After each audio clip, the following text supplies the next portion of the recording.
Hi, my name is Nikki. I'm the Clinical Director of Speech Language Pathology, and today I'm going to show you how I can make my orange fish. So in feeding therapy, what we do is we play a lot with our foods. And what that looks like is we're exploring the way that foods feel, the way that foods smell, the way that foods look, and the way that foods taste. Often taste is the hard part. So in this activity, what we're doing is making a fun craft out of food so we can explore with our fingertips and explore kind of with the smell of the aromas of the fruit in the room.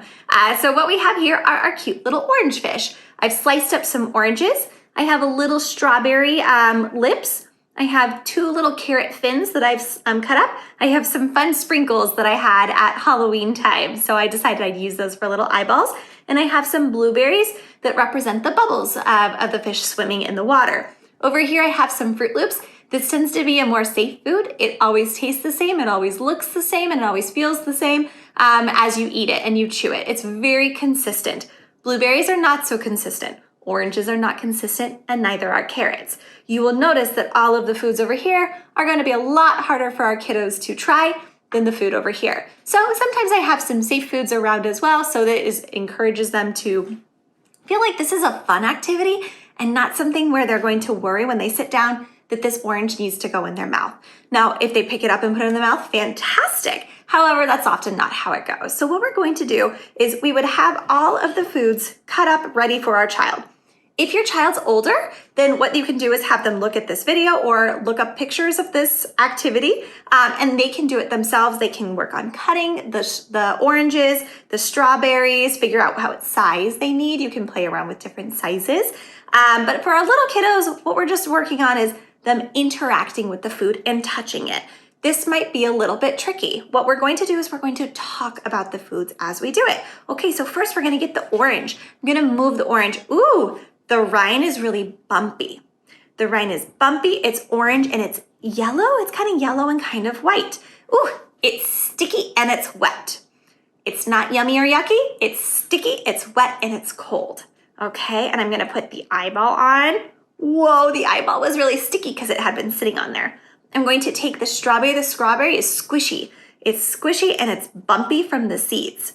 Then I'm going to take the my little carrot fins and put them in the back. This one is kind of wet and cold, and it's orange, and it's really hard. This one's hard. And I'm going to take my little bubbles, and I'm gonna go 1, 2, and 3.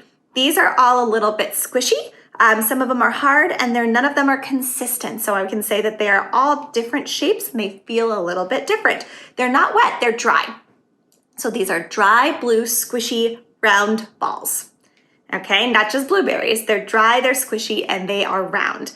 The reason we are talking about the properties and the senses is because we are helping make these foods less scary.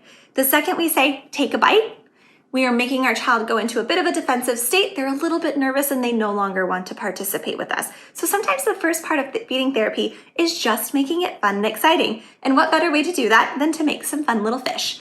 What we can also do is use some of the Fruit Loops to either do some fish food and let the fishies eat. They can decide what color they're gonna eat. They're gonna eat some yellow food. We're gonna eat some green apples. This one wants a blueberry too. Or what we can do is replace the bubbles with some of our Fruit Loops too. You can do this with Cheerios. You can do this with anything. We can even make little green eyeballs. That's such a silly fish. And then what we can also do is tell the fish to hurry, hurry, fish, hurry, hurry, watch out, there's a shark coming. Did you see how I tapped each one of these? When we tap the different fish, I'm actually getting that it is wet and I'm feeling the squish. You can see that it's squishing just a little bit. And that's going to help me learn that an orange can be squishy on the inside. Sometimes I can even do, oh, I'm gonna smell it. Oh, it's very citrusy. I'm gonna tap it and maybe I'm gonna lick it. Oh, that's a strong taste. It's not yummy or yucky. When your child says yummy or yucky, we're gonna switch it into something else. Oh, that was a big taste. That was a strong taste. That was a new taste. I'm still learning about oranges. Oranges are orange, they are wet, and they are sticky.